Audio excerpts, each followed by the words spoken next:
नमस्कार, मैं हूं संदीप चौधरी। आप देख रहे हैं आज का मनी मंत्र, वो शो जिसमें हम आपको ऐसी खबरें बताते हैं और समझाते हैं आसान, सीधी सादी, सरल भाषा में, जो सीधे आपसे जुड़ी हैं, जिनका सरोकार आपसे है। News that you can use and news that you should and ought to use, क्योंकि ये आपकी आमदनी, आपकी नौकरी, आपके खर्च, आपकी गृहस्थी, आपके बाल बच्चों और देश की अर्थव्यवस्था से जुड़ी खबरें होती हैं। कोई राजनीति नहीं, कोई हिंदू मुसलमान नहीं, कोई भारत पाकिस्तान नहीं। और आज की खबरों का विश्लेषण करने के लिए मेरे साथ वरिष्ठ पत्रकार सिद्धार्थ सिंह हैं। और सिद्धार्थ, आज की बड़ी खबर मेरी निगाह में बिजनेस स्टैंडर्ड ने फ्रंट पेज पर छापी है। मनरेगा's fund fast drying up as demand surges amid COVID. 60% of increased allocation exhausted in 5 months. तो मनरेगा पहले लगभग 60,000 करोड़ 61,000 करोड़ की मद रखी गई थी मनरेगा में, जिसमें प्रति परिवार 100 दिन की आपको दिहाड़ी दी जाती है, आपको रोजगार दिया जाता है। उसे 40,000 बढ़ा दिया गया मई में, तो 1,01,000 करोड़ हो गए। लेकिन उसमें से सिद्धार्थ 63% तो 5 महीने में ही पूरे खर्च हो गए। तो ये अपने आप में संक्रमण के चलते मार लोगों पर कितनी पड़ी। अपने गांव, अपने देश, अपने प्रदेश चले गए लोग और वहां पर काम मांगने लगे। इसीलिए ये देखिए, खर्च 63% जो फंड्स थे वो तो अभी से खर्च हो गए, अभी 7 महीने बाकी हैं। नहीं, देखिए, ये स्वाभाविक है। जब कोविड आया तो लोग जो है बड़े शहरों से गांव की तरफ चले गए थे। सारे जितने भी इंडस्ट्रियल टाउन है या जो बड़े टाउन है जहाँ पे लोग बड़े स्केल पे रोजगार के लिए आते हैं लोग, तो वो अपने जब घरों को चले गए थे, गांव में थे, तो ये एकदम एक ऑब्वियस सी बात थी कि लोग मनरेगा में ज़्यादा इनरोल करेंगे।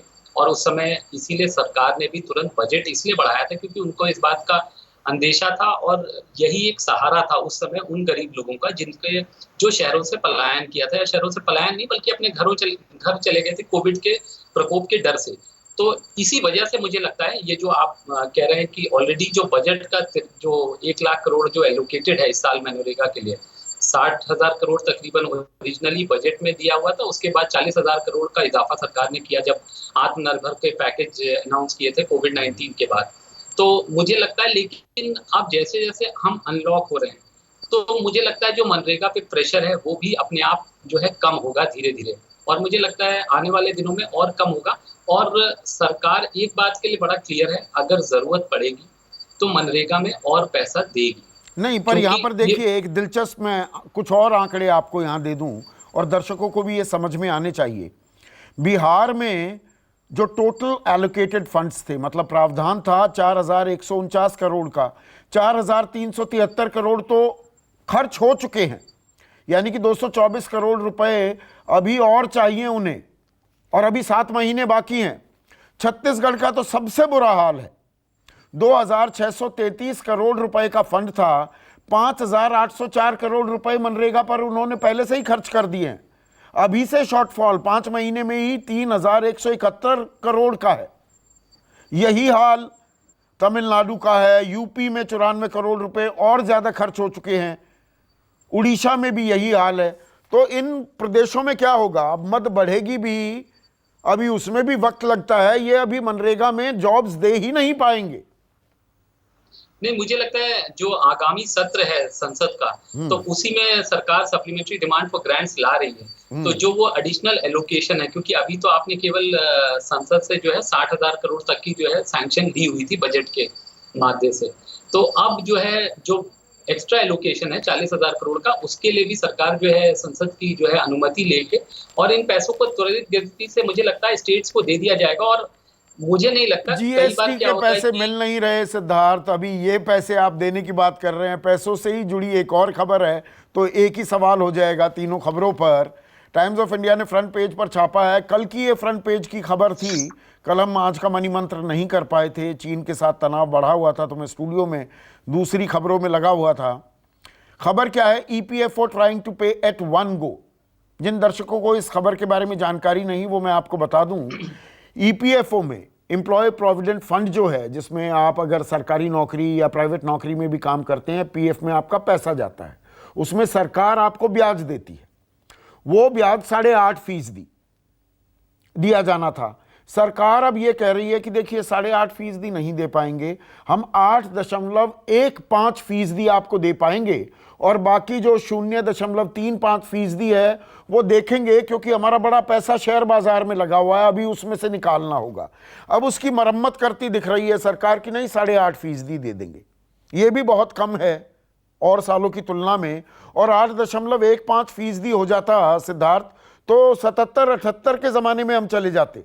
उस वक्त इतनी कम ईपीएफ में ब्याज दर मिलती थी। तो आप कह रहे हैं कि नहीं मनरेगा में पैसा मिल जाएगा, जीएसटी का पैसा मिल नहीं रहा, पीएफ में पैसा देने में दिक्कतें आ रही हैं, क्लैरिफिकेशन दे रही है सरकार। नहीं, मैं संदीप इन तीनों को अलग अलग से एक्सप्लेन करता हूँ। देखिए, एक तो मनरेगा के मद में जो भी पैसे देने हैं उसके लिए मुझे लगता है भारत सरकार पूरी तरह से कमिटेड है, क्योंकि ये ऐसा पीरियड है कि मनरेगा ही एक साधन है जहाँ पे लोगों को, जो ग्रामीण क्षेत्र में खासकर, अब तो खैर अर्बन एरियाज में भी पढ़े लिखे लोग भी मनरेगा में इनरोल कर रहे हैं, जो अर्बन रूरल एरियाज हैं। तो लेकिन मुझे लगता है उसमें कोई बहुत कंफ्यूजन नहीं है, क्योंकि ऑलरेडी एक कमिटमेंट है, बजट एलोकेशन हो चुका है, एक्स्ट्रा बजटरी रिसोर्स, जो एक्स्ट्रा बजट एलोकेशन करना था वो भी सरकार ने किया है। सिर्फ मुझे लगता है एक टेक्निकल वो रहती है, कई बार क्या होता है संदीप की स्टेट्स की तरफ से भी जो पैसा वो मांगते हैं उसमें भी देरी हो जाती है। कई बार उनको कुछ सर्टिफिकेट्स वगैरह देने होते हैं कि आपने यूटिलाइज कर लिया है उस पैसे को, तो इस वजह से भी देरी हो जाती है। तो ये तो हो गया मनरेगा का। जहां तक जीएसटी की बात आप कह रहे हैं, देखिए वहां तो एक प्रिंसिपल को लेकर लड़ाई हो रही है, वो जरूर है। देखिए संकट तो है ही है, भारत सरकार के ऊपर भी बहुत बड़ा संकट है, क्योंकि देखिए जो इस समय जो इकोनॉमी एकदम जो है शैम्बल्स में है, बुरी हालत है। तो जो करों का संग्रह था वो उस मुकाबले हो नहीं रहा है जिस हिसाब से आपने बजट किया था। अच्छा, दूसरा ये है कि अभी जो लड़ाई है जो वित्तीय घाटा है, जो प्रोविजन आपने की थी 8,20,000 करोड़ की, वो तो पहले ही पूरा कर लिया है। हाँ, वो उतना तो आप खर्च कर चुके हैं 12 लाख ऑलरेडी। करोड़ की बात कर रहे हैं इस साल की हम बोरो करेंगे। मुझे लगता है कि 12 लाख करोड़ से भी काम नहीं चलेगा। अब इशारे मिलने लगे हैं केंद्र सरकार की तरफ से कि इससे भी ज्यादा हमको कर्ज बाजार से आकलन लगेगा। शायद जो 15 सितंबर के बाद जो दूसरी इंस्टॉलमेंट आएगी डायरेक्ट टैक्सेस की, उसके बाद सरकार को एक सही उसका अंदाजा लग जाएगा कि हम कहाँ। जीएसटी पे एक प्रिंसिपल की लड़ाई हो रही है कि अगर कोविड जैसी स्थितियां होंगी आगे भी तो कैसे उसकी भरपाई की जाए राज्य सरकारों को। तो वहां एक प्रिंसिपल को लेके मुझे लगता है झगड़ा हो रहा है। ये बात जरूर है कि आप जो बात कह रहे हैं, कहीं ना कहीं राज्य सरकार अब फंसी हुई है। तो अब वो देखते हैं कि किस तरह से उसका जो है निपटारा होता है जीएसटी को लेके जो झगड़ा है। लेकिन जहां तक आपने ईपीएफओ की बात की संदीप, एक बात हम लोग रियलाइज करें। देखिए ईपीएफओ करता क्या है, हमारे आपके पैसे को वो इन्वेस्ट करता है ज्यादातर। देखिए अभी भी वो 85% जो है वो डेट इंस्ट्रूमेंट्स में इन्वेस्टमेंट होता है। तो उससे जो आमदनी हुई थी वो थी 8.15%। तो वो चूंकि 31 मार्च को उन्होंने अपने अकाउंट्स बंद कर दिए, और उसी के पहले उनको अपना ईटीएफ, जो कि उन्होंने शेयर बाजार में पैसा डाला हुआ था, उसको भी उन्हें बेच के आपको 8.5% हमको आपको देना था। लेकिन हुआ क्या, जब कोविड आया, जब हमने लॉकडाउन वगैरह किया, तो उस समय एकदम मार्केट क्रैश कर गई। तो as a one time major उन्होंने जो ईटीएफ में इन्वेस्टमेंट्स हैं उनको बेचा नहीं। और अब जब मार्केट सुधर गई है, इन्वेस्टमेंट्स 2016 के हैं, इसमें कुछ लेके ना बहुत भ्रांति भी फैलाई जा रही है। तो ऐसा नहीं है कि हमारी आपकी जो शेयर बाजार में पूंजी लगी थी 2016 की पूंजी पे कोई नुकसान नहीं है। हाँ, जरूर ऐसे कई हैं जिनमें ईपीएफ को भी नुकसान हो रहा है। तो देखिए ईपीएफ भी बाजार में पैसा लगा रहा है, तो शेयर बाजार अगर गोता खाएगी तो ये स्वाभाविक है कि हमको आपको भी कम ब्याज दर से संतोष करना पड़ेगा। लेकिन इस साल को लेके कोई भ्रांति नहीं है। मुझे लगता है 8.5% ईपीएफओ आराम से दे देगा। और अगर इसको, क्योंकि इस पे टैक्स नहीं लगता इस पैसे पे, तो ये तकरीबन 11% का ब्याज दर हम लोगों को मिल रहा है आज भी। और मुझे नहीं लगता कि बाजार में अब इंस्ट्रूमेंट है जो इतना भी ब्याज दे पा रहा है। ठीक है। और कोरोना की हम लगातार बात कर रहे हैं। देखिए कोरोना का ये आंकड़ा भी दर्शकों को बताना ज़रूरी है। हिंदुस्तान टाइम्स की फ्रंट पेज की खबर है, 99K यानी कि 99,000। इंडिया नियर्स अ ग्रिम लैंडमार्क। मतलब हम लगभग 1 लाख केस रोज के आंकड़े पर पहुंचने वाले हैं। 99,181 केसेस रिपोर्ट किए गए हैं पिछले 24 घंटे में। तो देखिए हालत क्या है, इसके बारे में चर्चा बिल्कुल बंद हो गई है, कोई बात ही नहीं कर रहा है। और हम 1 लाख एक दिन में के आंकड़े पर पहुंचते दिख रहे हैं। पर इसी से जुड़ी एक खबर है, UP cuts covid test rates in private labs to 1600। अब उत्तर प्रदेश में प्राइवेट लैब्स में, निजी लेबोरेटरीज में, प्रयोगशालाओं में आप जाएंगे टेस्ट कराने के लिए, जहां 2500 रुपए लगते थे, अब 1600 रुपए लगेंगे। वो चाहे RT-PCR टेस्ट हो या ट्रू नैट टेस्ट हो, दोनों टेस्ट के लिए अब 1600 रुपए दिए जाएंगे।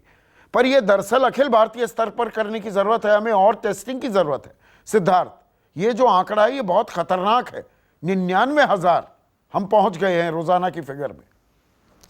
जी संदीप, मतलब अब इसको हम 1 लाख कह सकते हैं आराम से। और आज एक और एस्टिमेट छपा है कि शायद अगले साल मई तक हमारे हिंदुस्तान में शायद 6.5 करोड़ कोविड केसेस होने का एक अनुमान आया है। तो ये हालात बहुत चिंताजनक है और बिल्कुल ठीक बात आप कह रहे हैं कि इसकी तरफ कोई जो है ध्यान भी नहीं है। अब इसको हम एकदम नॉर्मल मान रहे हैं।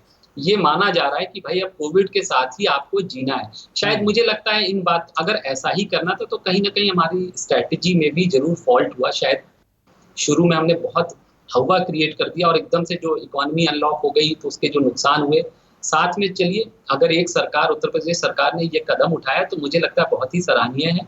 और मुझे एक बात और लगती है कि निजी क्षेत्र को वॉलंटरली भी आगे आना चाहिए। जो ये लैब्स हैं इनको आगे आना चाहिए, क्योंकि हर चीज में देखिए आज ये संकट पूरे देश पर है, इससे बड़ा हेल्थ संकट दुनिया में इस समय नहीं है। तो कहीं ना कहीं प्राइवेट सेक्टर को भी वॉलंटरली भी आगे आना चाहिए और कहना चाहिए कॉस्ट है, हम केवल उतना ही पैसा लेंगे लोगों से जो हमारे पास टेस्ट कराने आएंगे, ताकि लोगों को सहूलियत हो, लोग ज्यादा से ज्यादा टेस्ट करा पाए। और जितने जल्दी आप टेस्ट कराएंगे उतना आपका चांस, सर्वाइवल रेट बढ़ जाता है, उतने जल्दी आप ठीक होंगे। तो मुझे लगता है इसमें कहीं ना कहीं सरकार और निजी क्षेत्र को भी इसमें आगे आना चाहिए। बहुत सराहनीय कदम है और मुझे लगता है जो आपने बात कही कि इसको पैन इंडिया लेवल पे जो है लागू करना चाहिए। बिल्कुल। और यहां पर एक और इसी से जुड़ी खबर है, symptomatic but negative must retest, health minister to states, कि अगर आपको सिम्टम्स दिख रहे हैं, नेगेटिव भी आ गए, तो दोबारा से भी टेस्ट कीजिए। यह भी ताकीद की जा रही है। पर दरअसल हो क्या रहा है, देखिए, राज्यों की, केंद्र की जिम्मेदारी, प्राइवेट सेक्टर की जिम्मेदारी, हम सब पर जिम्मेदारी तो डाल देते हैं बड़ी आसानी से सिद्धार्थ, पर हम अपनी जिम्मेदारी निभाने को तैयार नहीं है। मेट्रो शुरू हो गई, खबर क्या है, just days after restart mask are off in metro.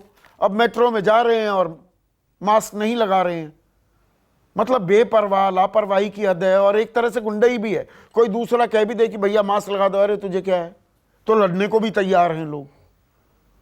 तो ये एक सामाजिक जिम्मेदारी का भी सवाल है, हमारी भी जिम्मेदारी है। संदीप, ये आपने इतनी अहम बात उठाई कि मतलब सरकार तो एक सीमा तक ही करेगी ना। मास्क तो हमारे मुंह पे आके सरकार नहीं लगाएगी। अब सरकार ने फाइन भी अनाउंस कर दिया, कह दिया कि भाई जो लोग नहीं लगाएंगे उन पे जुर्माना लगेगा। आप संदीप नॉर्मली निकल जाइए कहीं पे भी, मतलब मुझे लगता है अभी 60 से लोग हैं जो मास्क नहीं लगा रहे हैं। मेट्रो का आपने एक उदाहरण दे दिया, आप एक एयर कंडीशन कोच में चल रहे हैं तो मतलब कितना आवश्यक है कि आप अपना मास्क लगाएं, क्योंकि वही हवा उस कोच में घूम रही है। अगर उसमें कोई भी एक इन्फेक्टेड आदमी है तो आपको भी कोविड हो सकता है। इसके अलावा आप अपने आप को तो खतरे में डाल ही रहे हैं, दूसरे को भी डाल रहे हैं। तो मुझे लगता है मास्क, और अब एक बात जो समझ में आ रही है, देखिए आप भी रोज ऑफिस जाते हैं, हम भी तकरीबन अब जाने लगे हैं, हम लोग ऑफिस बाहर जा रहे हैं, तो मास्क लगने से मुझे लगता है 90% सेफगार्ड अभी जो दिखता है वो है। तो मुझे लगता है मास्क बहुत इसेंशियल है और ये हमारी, आपकी, सबकी जिम्मेदारी है कि हम इसको निभाएं और इसको करें, अपने को भी सुरक्षित करें और दूसरे को भी करें। बिल्कुल। और ये जो कोविड, जो ये कोरोना संक्रमण है, इसके असरात कैसे हो रहे हैं इकोनॉमी पर, अर्थव्यवस्था पर, अलग अलग सेक्टर्स की हम बात कर रहे हैं। बड़ी ही अहम खबर इंडियन एक्सप्रेस ने छापी है, covid effect, no work and no play, play schools go belly up. अब कोरोना के चलते सब घर में बंद हैं और बच्चों को तो हम बाहर नहीं निकलने दे रहे हैं, और खास छोटे बच्चे, ये प्री स्कूल्स की बात कर रहा हूं कि स्कूल में जाने से पहले जो तैयार करते हैं बच्चों को। और बहुत सारे शहरी इलाकों में तो कम से कम वो डबल इनकम वाले बहुत सारे पेरेंट्स हैं कि माँ भी काम कर रही हैं, पिता भी काम कर रहे हैं, तो प्ले स्कूल में बच्चे को डाल देते हैं। वो भी एक तरीका होता है कि वो वहाँ पर उसका वक्त निकल जाए और फिर माँ या पिता में से एक आ जाए जल्दी ऑफिस से। अब इम्पैक्ट क्या हुआ है संक्रमण के चलते, स्कूल तो बंद है ही, तो प्ले स्कूल भी बंद। और प्ले स्कूल्स का तो हाल ये है कि बहुत से लोगों ने और बड़े टैलेंटेड लोगों ने प्ले स्कूल शुरू किए थे। बेंगलुरु का मैं उदाहरण दूं, 700 play schools are currently up for take over और सेल इन बेंगलुरु अलोन। मतलब पूरी तरह से ठप हो गया है ये सेक्टर में बात करूं। एजुकेशन की हमने पूरे सेक्टर की तो बात की है सिद्धार्थ। नहीं संदीप, बहुत ही इंटरेस्टिंग न्यूज़ है। अच्छा, 700 प्ले स्कूल अगर बंद हैं और बिकने को तैयार है तो खरीदेगा कौन उनको? क्योंकि उनके खुलने की कोई अभी भी बिल्कुल भी गुंजाइश नहीं दिखती है। और इससे एक और बात जो सामने आती है कि जो अगले साल जो सत्र आएगा, एजुकेशन जो स्कूल खुल जब नए एडमिशन होते हैं, मुझे पता नहीं वो किस बेसिस पे एडमिशन होंगे, क्योंकि अभी भी स्कूलों की तरफ में मैंने कोई ऐसा इश्तिहार नहीं देखा जहां वो छोटे बच्चों के एडमिशन को लेके कोई इस तरह का कोई एडवर्टीजमेंट या कोई अनाउंसमेंट हुआ हो। और जो बात आप कह रही हैं कि मतलब कुछ लोग जो पेरेंट्स जो दोनों हस्बैंड वाइफ दोनों काम करते हैं, वो अपना डे केयर में भी बच्चों को छोड़ देते थे। तो अगर अब उन लोगों ने भी कुछ उनमें से अगर एक भी काम पे जा रहा है तो उन लोगों को भी दिक्कतों का सामना करना पड़ रहा होगा। लेकिन play schools as a business, as a concept, मतलब कोविड ने उन पे भी प्रश्न चिन्ह लगा दिया है। लेकिन अब इसका कुछ तुरंत हल तो लगता नहीं है संदीप। मुझे लगता है जब तक कोविड है, इन प्ले स्कूल्स को अपने आप को मतलब जैसे भी वो मैनेज करें, मतलब मुझे नहीं लगता कि कोई खरीदार भी मिलेगा इनका। तो ये यथास्थिति बनी रहेगी। और मुझे लगता है ऐसे कई और चीजें जैसे जिम्स हैं या छोटे रेस्टोरेंट्स हैं, तो इस तरह का संकट उन पे भी है। हालांकि प्ले स्कूल वाला जो एग्जाम्पल है बहुत ही जो है मतलब ये काफी ग्रेव है, क्योंकि छोटे बच्चों को तो कोई भी स्कूल ऐसे स्कूल में इस समय नहीं भेजेगा। बिल्कुल। और आज की आखिरी खबर, और ये भी आपसे सीधे जुड़ी है, हालांकि ये कॉरपोरेट खबर है लेकिन इसके असरात आपकी जिंदगी पर भी आने वाले हैं। रिलायंस में offer up to 40% in retail arm to Amazon. ये बिजनेस स्टैंडर्ड ने छापा। इंडियन एक्सप्रेस ने क्या कहा है? Market surges after report says Amazon looking at 40% in Reliance retail. अब खुदरा मतलब जो आम दुकानों पर आप सामान खरीदने जाते हैं उसमें रिलायंस की अपनी एक यूनिट है। अमेजॉन से भी आप बहुत सारा सामान खरीदते हैं, ये प्रतिद्वंदी थे। अब 40% हिस्सेदारी रिलायंस रिटेल में अमेजॉन खरीदने को तैयार है। ये $20 बिलियन, 1 बिलियन 7,500 करोड़ होता है। तो ये लगभग 1.5 लाख करोड़ की डील हो रही है। दो प्रतिद्वंदी आपस में मिल रहे हैं। थोड़ा खबर को समझाइए आम दर्शक के लिए सिद्धार्थ। देखिए, मतलब अगर अमेजॉन खरीद रहा है रिलायंस रिटेल में 40%, तो उसको भी ये दिख रहा होगा कि कितना बढ़िया व्यापक नेटवर्क है रिलायंस रिटेल का, क्योंकि इन्होंने जो है किराना शॉप से भी टाई अप किया है। लेकिन अभी मुझे लगता है कि थोड़ी जल्दबाजी है। पूरी खबर पता नहीं एक्चुअली डील होगी कि नहीं होगी। हालांकि ये जरूर है कि मेरे को लगता है कि अगर प्रतिस्पर्धा बनी रहे, क्योंकि अमेजॉन भी एक बहुत बड़ा रिटेल जायंट है और रिलायंस एक उभरता हुआ ये मोनोपोली भी हो सकती है, जहां अभी अमेजॉन रिलायंस आपसी टक्कर के चलते आपको डिस्काउंट ज्यादा देंगे, साथ आ जाएंगे, तो फिर वो जो रेट पे देना चाहें वो दे सकते हैं। जी संदीप, क्योंकि अब अमेजॉन और रिलायंस के टक्कर का तीसरा कोई प्लेयर नहीं है। क्योंकि अभी रिलायंस ने फ्यूचर रिटेल जो एक जिसको हम बिग बाजार के नाम से जिनके रिटेल आउटलेट्स हम देखते थे बड़े बड़े मॉल्स में, तो वो जो है उसको भी उसका अधिग्रहण कर लिया है रिलायंस ने। तो अब मुझे लगता है कि मतलब अगर कंपटीशन के लिहाज से आप देखें तो ये बहुत अच्छी खबर नहीं है, क्योंकि अगर मोनोपोली बनती है तो हमारे आपके लिए मतलब बिल्कुल ये है कि आपको फिर यही एक ऑप्शन रहेगा, उससे आप खरीदें या आप दुकान पे जाएं। तो ऑनलाइन उसमें या इवन ऑफलाइन में भी, क्योंकि रिलायंस वो भी हैं, आउटलेट्स हैं, तो अगर मोनोपोली टाइप की स्थिति 12,000 स्टोर हैं रिलायंस के 7,000 शहरों में देश के। बट मुझे अभी भी इस पे थोड़ा मतलब मैं इस पे अभी अपना वोट नहीं डालूंगा, क्योंकि मुझे लगता है दोनों बड़े रिटेल जायंट हैं। तो क्या अमेजॉन और रिलायंस साथ आएंगे और कैसे कोएग्जिस्ट करेंगे, ये मुझे अभी थोड़ा इस पे मुझे लगता है कैसे ये वर्कआउट करेगा पूरा अरेंजमेंट। तो मैं अभी इस पर थोड़ा और इंतजार करूंगा, क्योंकि अभी इसमें स्पेकुलेटिव है। दोनों कंपनियों ने इस पे कोई अपनी पर कल जबरदस्त उछाल मारी है। रिलायंस इंडस्ट्रीज के शेयर ने 2,161 रुपए से शुरू हुआ और 2,314 रुपए पर पहुंच गया, 7% का इजाफा। जी देखिए, रिलायंस के शेयर्स में तो मतलब जो तेजी आप देखेंगे, उनकी मार्केट कैप को अगर आप देखेंगे संदीप, तो वो 8 लाख से 15 लाख करोड़ हो गई है 2 सालों में। तो वो एक उसका कारण ये भी है कि देखिए रिलायंस ने कहाँ शुरू किया था, एक टेक्सटाइल कंपनी, विमल ब्रांड था उनका। फिर वो पेट्रोलियम में आए, उसके बाद अब वो रिटेल में, टेलीकॉम में। तो किस तरह से वो नए बिजनेस की तरफ भी बढ़ रहे हैं और अपने पेट्रोलियम के बिजनेस से वो की जो हिस्सेदारी है उसको धीरे धीरे कम कर रहे हैं। अपने बिजनेस हिस्सा, पेट्रोलियम बिजनेस का हिस्सा है, उसको धीरे धीरे कम कर रहे हैं। और जो नए न्यू बिजनेसेस हैं, जो न्यू आइडियाज हैं, जो जैसे रिटेल है या टेलीकॉम, इंटरनेट सर्विसेज, उसमें अब वो बड़े पैमाने पे एक बड़े प्लेयर के तौर पे वो उभर रहा है। तो ये अभी भी एक देखना कारण होगा, है दो बड़े प्रतिद्वंदी अगर साथ आते हैं तो आप पर, मुझ पर, हम उपभोक्ता हैं, क्या असर पड़ता है। आज की खबरों को आसान, सीधी सादी, सरल भाषा में समझाने के लिए सिद्धार्थ आपका बहुत बहुत शुक्रिया। आज का मनी मंत्र में बस इतना ही। नमस्कार। नमस्कार, मैं हूं संदीप चौधरी। अगर आपको ये वीडियो पसंद आया हो तो इसे लाइक और शेयर जरूर करें, और हां, हमें सब्सक्राइब और फॉलो करना ना भूलें, ताकि आप देश और दुनिया की कोई खबर मिस ना करें। तो जुड़िए हमारे साथ और देखते रहिए News 24।